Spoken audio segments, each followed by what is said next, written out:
అందరి సహకారంతో ముందుకెళ్తా ఉన్నాడు. కాబట్టి వచ్చేటువంటి ఎన్నికలలో కూడా గతంలో మన పంచాయతీరాజ్ ఎన్నికలలో చూస్తే రాష్ట్రంలో హైయెస్ట్ పర్సెంటేజ్ ఆఫ్ సర్పంచెస్ గెలిచింది కాంగ్రెస్ పార్టీ. నిజామాబాద్ జిల్లాలోనే హైయెస్ట్ గా 85% తో కూడా మరి ఆయా నియోజకవర్గాలలో కాంగ్రెస్ అభ్యర్థులు గెలిచిర్రు.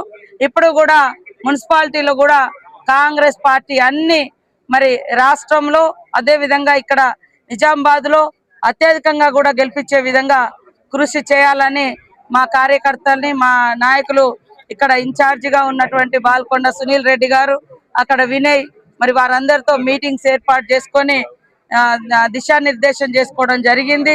ఈ రోజు మరి యొక్క ఎంపీ ప్రాంతానికి కూడా మా గౌరవ మంత్రి గారు ఉత్తమ్ కుమార్ రెడ్డి గారు మున్సిపల్ ఎన్నికల సందర్భంగా వారు ఇన్ఛార్జ్ గా ఉన్నారు.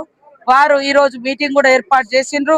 అందరిని సమన్వయం చేసుకొని రాబోయేటువంటి ఎన్నికల్లో మున్సిపాలిటీలన్నీ కూడా కాంగ్రెస్ కైవాసం చేసుకొని అభివృద్ధిని మరింత వేగవంతంగా ఇల్లులు గాని, పెన్షన్లు గాని, రోడ్లు గాని, మరి ఇతరత్ర స్కూల్స్ గాని, ఇంకా రావాల్సినటువంటి సంక్షేమ పథకాలన్నీ కూడా ప్రతి అర్హులకు అందజేసే విధంగా కృషి చేయడానికి మా కౌన్సిలర్స్ ను గెలిపించాల్సిందిగా పేరున మరి ప్రజల్ని కోరుకుంటాము.